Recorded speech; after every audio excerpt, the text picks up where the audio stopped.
In Manor Lords, food production is one of the biggest factors to manage. There are quite a few options available, so let's take a look at which food production options are best. Before we go through the rankings, keep in mind that there can be a wide range of variables involved with results due to the realistic nature of this game. So because of this, it is always best practice to prioritize an efficient logistical setup. Keeping the gathering buildings in close proximity to a dedicated storage building as well as the residential marketplace will make a significant difference in the production rates of your workers. Otherwise, additional travel time and bottlenecks in the setup could cause delays in the chain of production. For these tests, I made sure to follow these best practices as much as possible for the most accurate results. Here is a visual reference for an example of what this could look like.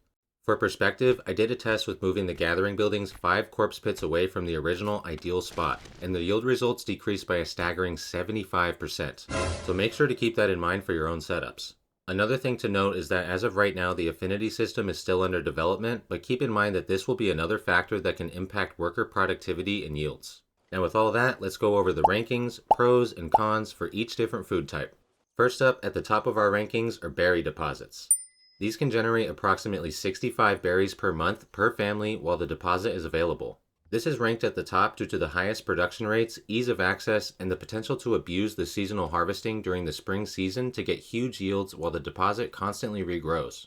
The only downside is that it can take a chunk of seasonal labor, but the amount of food that you will get from this is huge. I highly recommend berries for towns of all sizes, but this is particularly good as an initial food option for whenever you start a new town. A forager hut costs only 1 timber to build, and the berries cost nothing to obtain as long as you have them in your region. And the berries will still be good as your town grows into higher populations as long as you maximize the spring harvesting. During the months of spring, rich berry deposits regenerate approximately 50 to 80 berries every 10 days, and regular deposits will regenerate approximately 30 to 40 berries every 10 days.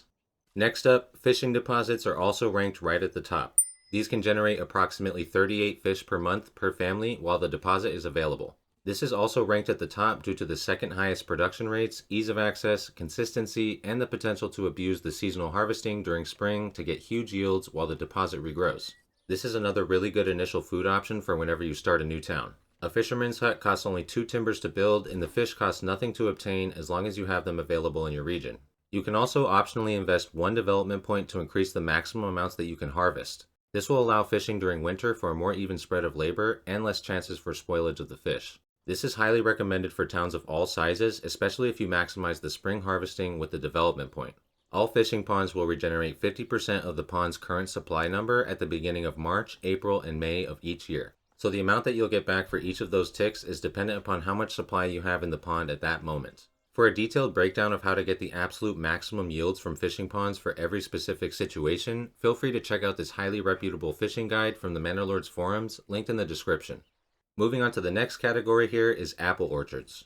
These generate approximately 3 apples per month per family before maturity, and about 7 apples per month per family once fully mature, averaged out over the course of a year. Apples are still ranked highly here despite the lower monthly production rates due to the fact that orchards require very little labor and they can be scaled up as much as needed. Any families that live on a plot with an apple orchard will only need to work there for 1 month out of the entire year, leaving them free for other jobs for the remaining 11 months. So you can harvest large amounts of apples with very little impact on all the other tasks that you have going on in your town. The production values also do not rely on any other factors such as fertility, so they're convenient to place anywhere. One caveat to this is if you have a big farming setup, in which case that 1 month will cause a conflict since September is also the harvest month for traditional farming. The main downside here is that it costs a development point to get access to orchards, and each orchard costs 50 regional coin to build. They also take some time to fully mature and get to max production rates, which will happen by the 4th year. So apples can be a tougher food option to sustain in the early years. However, you can build as many orchards as you want, and you can make them as large as you want. Just a couple of big orchards can easily supply very strong numbers for a large town once they're mature. This makes orchards highly recommended for expanding into larger towns. And ranked right next to that is Veggie Gardens. These can generate approximately 12 veggies per month per family over the course of a year. This is another highly ranked option because it provides consistent, strong food production for a cheap cost, and it does not rely on any other requirements. No development point, no fertility, and no production deposit needed. At only 15 regional coin, Veggie Gardens can be placed at any time in any place. The biggest downside here is the labor requirements. A larger veggie plot will need to be worked throughout the year, but it's very much worth the labor cost. I highly recommend Veggie Gardens, especially for larger towns, since this can be multiplied and scaled up as much as needed. As long as you have the labor available, veggies are almost always worth the investment. You will see reduced yields for the first year as the workers are planting and setting up the backyard fields, but by year 2, they should be running at full capacity. Continuing on down the list, next up is hunting deposits. These can generate approximately 20 meat per month per family while the deposit is available, and this will increase to about 24 meat per month per family if you get to the advanced skinning development point. This is ranked as a mid-tier food production option because it's great for a starting supply of food and clothing, but the value quickly falls short as your town grows. A hunting camp has no construction cost, and since they also produce hides, you can turn these into leather, which can cover early clothing demands. So when you first start out any town, hunting is very helpful. But as your population increases, the yields become less and less viable.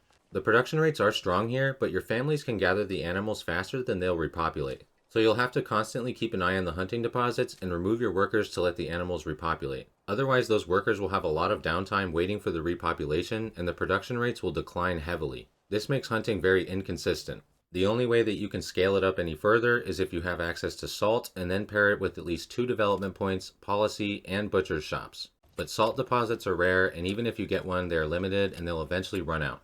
The next food production option here is apiaries. These can generate approximately 3 honey per month per family. Assigning more than 1 family per apiary will not increase the production, and currently each apiary will only produce 1 honey at a time, requiring each individual honey to be picked up from the apiary before the workers will produce another one. And the apiary workers cannot transport the honey themselves, so it needs to be picked up by a granary worker. So this one relies very heavily on having consistent pickups from a nearby granary to continue producing. Apiaries also require a development point to unlock, which in comparison with the fishing or orchard development points is just not worth it in most situations. So all of those factors along with the low production rate makes this a low-ranked food production option. But it can be decent in combination with other seasonal tasks if you set it up correctly, or for a challenge run where you might not have access to other traditional food sources. However, it is important to note that apiaries are currently not working as intended. The tooltip is incorrect and the workflow is pretty scuffed, so I would definitely expect some changes here. I think apiaries will most likely become higher ranked in future patches. And coming in last in the rankings are chicken coops.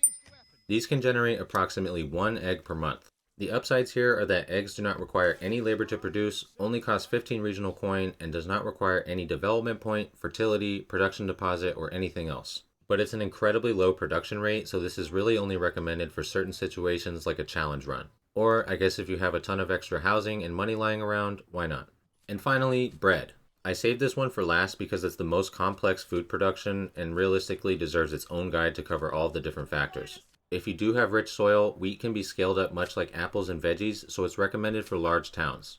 But I can't recommend it for smaller towns due to how labor intensive it is. It's also more complicated to set up an efficient farming chain, so unless you're a seasoned veteran, I would recommend sticking to the other food sources. Luckily, there are quite a few really good options available, and I think there will still be more to come in the future. And remember that the biggest factor here for getting the most out of any food production option is an efficient layout. I have other guides that cover more of these details here on my channel, so please feel free to check those out. And as always, feel free to post any questions or feedback in the comments below. Thanks for watching. Peace!